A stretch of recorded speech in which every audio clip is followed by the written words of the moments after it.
खुशी शर्मा 28 साल की एक मेहनती विधवा सुबह 6 बजे से ही अपनी छोटे से फूलों के ठेले पर काम कर रही थी। मुंबई के दादर मार्केट में जहां सुबह की भीड़ शुरू हो चुकी थी, वो अपने ताजे गुलाब और गेंदे के फूल सजा रही थी।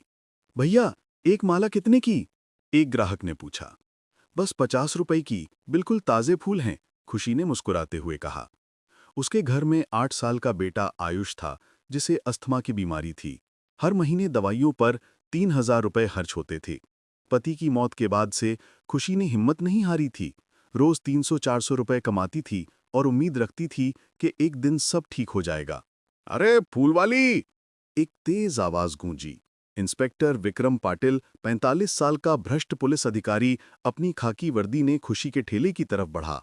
उसकी मूछें तनी हुई थीं, चेहरे पर घमंड था।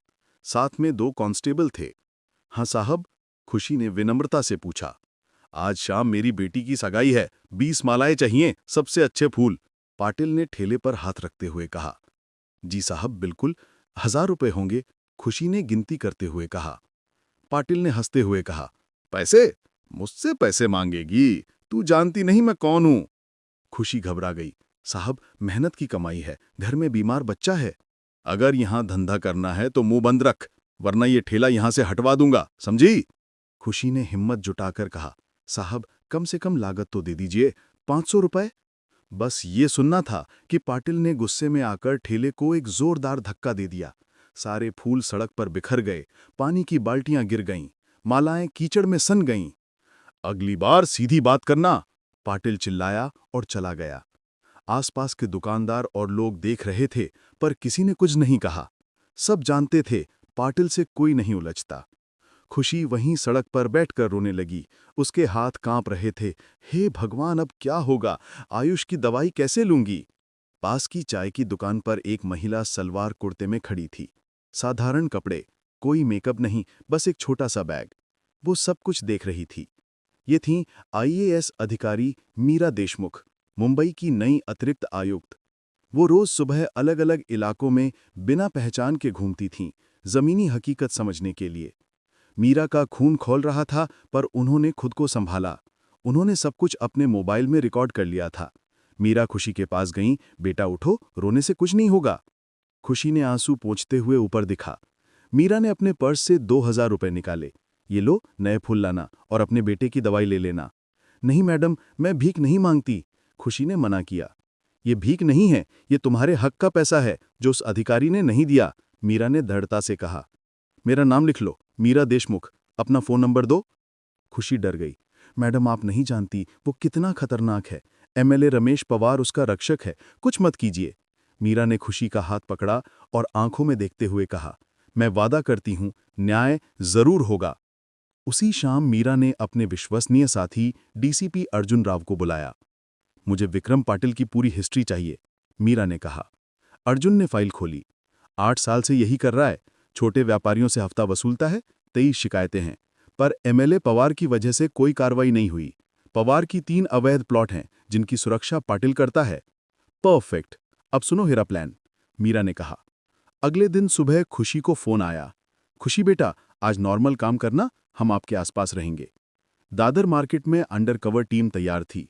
2 सब्जी वाले जो असल में पुलिस कांस्टेबल थे, एक चाय वाला जो पुलिस इंस्पेक्टर राजेश था, और पास की दुकान में सीसीटीवी कैमरे। मीरा और अर्जुन 100 मीटर दूर अनमार्क्ड गाड़ी में बैठे थे। क्या वो आएगा आज? अर्जुन ने पूछा। आएगा, घमंडी लोग रोज अपने घमंड दिखाते हैं, मीरा ने कहा। दोपहर 2 बजे पाटिल अपनी जीप में आया। इस बार वो चाय वाले राजेश के पास गया। अरे चाय वाले, 5 कप चाय दे, पैसे बाद में। राजेश ने जानबूझकर कहा। साहब, पहले पैसे दो तो बनाओ। पाटिल आग बबूला हो गया। तू जानता नहीं मैं कौन हूं? इंस्पेक्टर विक्रम पाटिल। यहां धंधा करना या नहीं? उसने चाय की कीतली को लात मारी। अब मूव इन, अभी, मीरा ने वॉकी टॉकी पर कहा। हाथ ऊपर, पुलिस, सब्जी वाले ने बैज दिखाया। पाटिल सकते में आ गया। ये क्या हो रहा है? तभी मीरा देशमुख गाड़ी से उतरी। उनकी आईएएस की वर्दी बैज चमक रहा था। अतिरिक्त आयुक्त, आप यहां? पाटिल का चेहरा सफेद पड़ गया। मीरा ने ठंडे लहजे में कहा, सब रिकॉर्ड हो चुका है इंस्पेक्टर पाटिल, कल फूलवाली से लेकर आज तक सब कुछ। तुम सस्पेंड हो और गिरफ्तार भी। भीड़ इकट्ठी हो गई। वही लोग जो कल चुप थे अब ताली बजा रहे थे। पाटिल की जेब से फोन बजा। स्क्रीन पर नाम, एमएलए पवार साहब। पाटिल ने कांपते हाथों से फोन उठाया। साहब मैं। फोन मुझे दो। मीरा ने फोन छीन लिया। कौन बोल रहा है? पाटिल को तुरंत छोड़ो वरना तुम्हारा ट्रांसफर करवा दूंगा। पवार की तेज आवाज आई। भीड़ में सन्नाटा छा गया। मीरा ने शांति से कहा, मीरा देशमुख बोल रही हूं। सुनिए पवार जी, मेरे पास आपके 3 अवैध भूखंडों की फाइल है, खार में, बांद्रा में और जुहू में। कल सुबह तक पाटिल जेल में रहेगा। अगर एक भी फोन आया तो ये फाइल मीडिया और विजिलेंस के पास पहुंच जाएगी। क्लियर? मीरा ने फोन काट दिया। पाटिल समझ गया, खेल खत्म। पाटिल को हथकड़ी लगाकर ले जाया गया।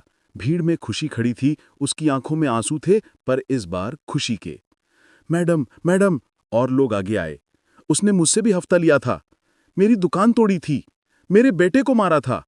अर्जुन ने घोषणा की, जो भी पीड़ित है थाने में शिकायत दर्ज करें, सबको न्याय मिलेगा। शाम तक 47 शिकायतें दर्ज हुईं।